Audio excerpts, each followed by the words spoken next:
Hello everyone, welcome to Chanakya defence group. तो आज हम करेंगे 8 जून के current affairs and our first question is when is the World Ocean Day celebrated every year. World Ocean Day की बात करें तो ये डे सेलिब्रेट किया जाता है 8 जून को। 8 June will be the right option. So इस बार की जो थीम है that is revitalization collective ocean action for the oceans. ठीक है, तो थीम क्या है? रीवाइटलाइजेशन collective action for the oceans, and this day is celebrated to spread awareness among people about the speciality of the sea and the safety of valuable things जो भी हमें ocean से मिलता है। Next is when is the world brain tumour day observed every year. World tumour day की बात करें तो 8 जून को ये सेलिब्रेट किया जाता है। It is celebrated to spread awareness about this serious disease. ठीक है, ये जो ब्रेन ट्यूमर होता है इट डैमेजेस ब्रेन। ये actually it is an abnormal mass of tissue in which cell grow and multiply uncontrollably. ठीक है, मतलब क्या होता है कि वो इसमें सेल्स ग्रो करते हैं। ठीक है, मल्टीप्लाई करते हैं खुद को अनकंट्रोलेबली। तो इस बार की जो थीम थी that was protect your self keep away from stress. ठीक है, तो स्ट्रेस नहीं लेना चाहिए, बहुत अच्छे से लाइफ बितानी चाहिए। ठीक है, next is the Reserve Bank of India RBI imposed a penalty of how many crores on Indian overseas bank.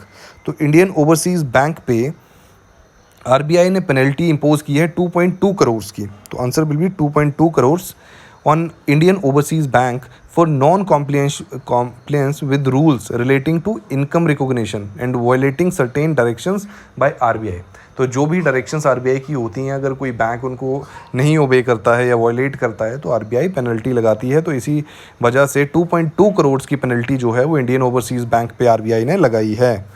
Next is which organisation has envisaged the light weight payment system. तो light weight payment system RBI ने envisage किया है। ठीक है, तो answer will be D.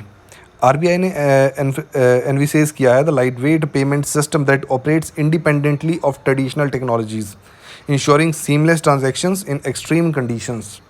ठीक है, it can be operated from anywhere with minimum staff during times of war और नेचुरल कैलामिटीज़। उस टाइम भी इसको बहुत अच्छे से ऑपरेट किया जा सकता है और ये ट्रेडिशनल टेक्नोलॉजीज़ यूज़ नहीं करता है, एक इंडिपेंडेंट काम करता है ये। Next is how many fixed dose combination medicines have been banned by the centre recently. तो कुछ मेडिसिन्स हैं जो कि बैन कर दी गई हैं, सेंटर ने रिसेंटली बैन करी हैं 14 fixed dose combination drugs in the country. ठीक है जी, तो यहाँ पे आंसर होगा 14। ठीक है, as according to central government these drugs have no medical justification and may pose health issue. ठीक है जी, तो मेडिकल जस्टिफिकेशन नहीं है इसलिए इनको बैन कर दिया गया है। Next is which has become the first AIIMS in India to be accredited by NABH। नाब जिसको बोला जाता है, NABH यानी कि National Accreditation Board for Hospitals. ठीक है जी, तो हॉस्पिटल्स की क्वालिटी, बेस्ट क्वालिटी स्टैंडर्ड्स को बताता है ये NABH एक्रेडिटेशन जो होती है, ये बेस्ट क्वालिटी स्टैंडर्ड्स बताती है हॉस्पिटल्स की। तो एम्स नागपुर जो है एम्स नागपुर जो है वो पहली एम्स बनी है इंडिया में टू गेट NABH एक्रेडिटेशन।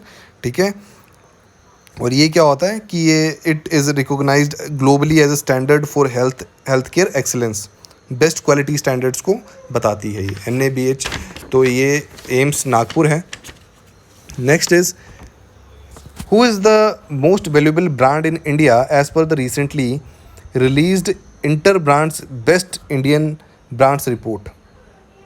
तो जो सबसे वैल्यूएबल है that is TCS, that is Tata Consultancy Services, और TCS के बाद आती है रिलायंस इंडस्ट्रीज़ और थर्ड पे है इन्फोसिस। तो ये 3 टॉप ब्रांड्स जो हैं account for 46% of the total value of top 10 brands. तो TCS will be the right answer here. Next is which of the following technology has been used by India for the first time in Asia for helicopter flight. तो कौन सी technology है जो कि helicopter flight के लिए use की जा रही है इंडिया में पहली बार? तो दैट इज़ गगन। गगन।